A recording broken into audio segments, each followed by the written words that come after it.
અંકલેશ્વરમાં ભંગારના ગોડાઉનમાં સમયાંતરે આગ લાગવાની ઘટનાઓને પગલે ગુજરાત પ્રદૂષણ નિયંત્રણ બોર્ડ જીપીસીબીએ કડક પગલાં લેવાનો નિર્ણય કર્યો. અંકલેશ્વર નોબલ માર્કેટના તાજેતરમાં એક પછી 8 ગોડાઉનમાં આગ લાગી હતી. ત્યારબાદ ત્રીજા દિવસે પણ 2 અલગ અલગ આગની ઘટનાઓ બની હતી.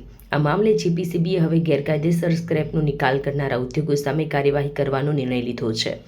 સાથે જ સ્ક્રેપના ગોડાઉન માટે જમીન આપનાર માલિકો સામે પણ ગુનો દાખલ કરવામાં આવશે તેમ ગુજરાત પોલ્યુશન કંટ્રોલ બોર્ડના રિજિયોનલ ઓફિસર વિજય રાખોલિયાએ જણાવ્યું હતું.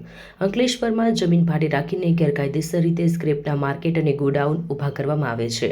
જીપીસીબીના રિજિયોનલ ઓફિસર વિજય રાખોલિયાએ એમ પણ જણાવ્યું હતું કે કેમિકલ વેસ્ટનો ગેરકાયદેસર નિકાલ ન કરવા માટે ઉદ્યોગોને સૂચના આપવામાં આવશે. જો કોઈ આવી પ્રવૃત્તિ કરતું જણાશે તો તેમની સામે કડક પગલાં લેવામાં આવશે. અંકલેશ્વર પાનોલીમાં આવેલા ભંગારના ગોડાઉનોમાં ઔદ્યોગિક વેસ્ટ, પ્લાસ્ટિક બેરલ અને બેગોનો સંગ્રહ કરવામાં આવે છે. આ કારણે પર્યાવરણને ભારે નુકસાન થઈ રહ્યું છે. વારંવાર બનતી આગની ઘટનાને કારણે પ્રદૂષણ ફેલાય છે.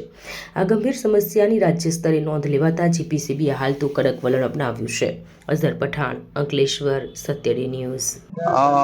હમણાં તાજેતરમાં જે પેલી ભંગાર સ્ક્રેપ ગોડાઉનમાં આગ લાગી છે એમાં આપણે એક પબ્લિક નોટિસ પણ જાહેર કરી છે અને અંકલેશ્વર વિસ્તારમાં એટલે અંકલેશ્વર રિજનલમાં જેટલા એસોસિએશનો આવે છે એ તમામને એના મેમ્બરોને સાવચેત કરવા માટે આપણે ચેતવણી આપેલી છે અને એના માટે પૂરેપૂરી કાળજી રાખવા જણાવવામાં આવેલું છે. આ ઉપરાંત તમામ ઉદ્યોગોને પણ અમે જણાવવાના છીએ કે ભાઈ આ જે કન્ટામિનેટેડ વેસ્ટનું કોઈ મૂવમેન્ટ ન થાય એની કાળજી રાખે અને એમાં જો ચૂક થશે તો કડકમાં કડક પગલાં લેવામાં આવશે.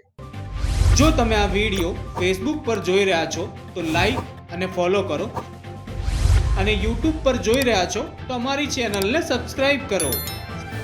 satyade.com આઝાદી સમાચારોની.